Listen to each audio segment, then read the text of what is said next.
امیر عبدالرحمن خان په 1840 میلادي کال کې وزیږید.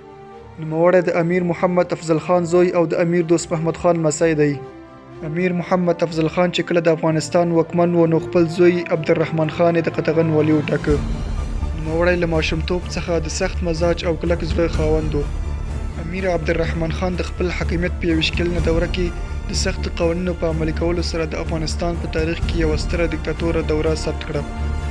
د افغانستان د معاصر تاریخ لیکونکو نوموړي ته د باکفایته مستبد پاچا لقب ورکړی دی. امیر عبدالرحمن خان لومړی واکمن و چې په پلازمینه کابل کې ارګ جوړ کړ او شاهي ماڼۍ په لومړي ځل له بالاحصار څخه ارګ ته را انتقال کړه. نوموړي واک ته د رسیدو سره د مالیاتو نوي قوانین وضع کړل چې له دې لارې څخه به حکومت ته خورا زیات کلنی عاید په لاس ورته. هغه له برطانوي هند سره د اوربند اعلان وکړ او د حکومت لویه برخه بودیجه باید نظامی چارو پر رغېدو مصرفوله. امیر عبدالرحمن خان له داخلي باغیانو سره په بېرحمه چلند مشهور و او همدارنګه د هغه مخوفې سزاګانې د تاریخ په پاڼو کې ثبت دي. د امیر عبدالرحمن خان د وخت مشهورې سزاګانې دا وې: په لویو څاګانو کې د خلکو اچول، په توپ پورې د خلکو تړل او انفجار ورکول، په زندان کې د خلکو غیر انساني شکنجه کول او لا تر دې سخت نورې سزاګانې. هغه په لومړي ځل د اطلاعاتو د راټولولو مخفي اداره جوړه کړه چې د دې ادارې وظیفه دا وه چې دولت په وړاندې د توطئه جوړونکو اشخاص په باره کې معلومات راټول کړي.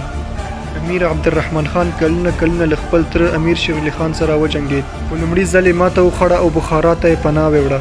په څو کلونو د تېرولو څخه وروسته د قطغن له لارې د یو لوی لښکر سره بیرته افغانستان ته راغی او د افغانستان واک یې ترلاسه کړ. د امیر عبدالرحمن خان توپخانه‌یز ځواک خورا ځواکمن و. امیر عبدالرحمن خان په 1896 میلادي کال کې د کافرستان منطقه فتح کړه او د هغه ځای د خلکو له مسلمان کېدو څخه وروسته دغه منطقه له کافرستان څخه په نورستان ونومول شوه. د امیر عبدالرحمن خان فوز په افغانستان کې د هزاره قشر قتل عام شروع کړی و چې په پایله کې د افغانستان 80% هزارهګان ووژل شول.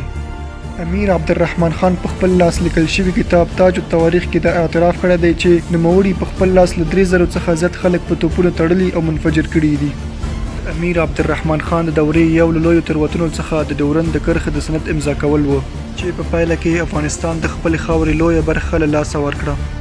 د امیر عبدالرحمن خان له آبادۍ سره زیات شوق و او په افغانستان کې ګڼ شمېر قصرونه آباد کړي دي چې د هغو له جملې څخه یې ځینې دا دي: د ګلستان سرای قصر، د سلام خانې قصر، د زرفشان قصر، د شارارا قصر، د باغ بالا قصر او ګڼ شمېر نور قصرونه. د افغانستان دغه نوموتی پادشاه بالاخره په 1901 میلادي کال کې د نقرس مرض له امله وفات شو او پر ځای یې د ده زوی امیر حبیب الله خان د واک پر کېږدۍ کېناست. تاسو نورو تاریخي او معلوماتي ویډیوګانو د لیدلو لپاره زموږ چینل حتما سبسکرایب کړئ.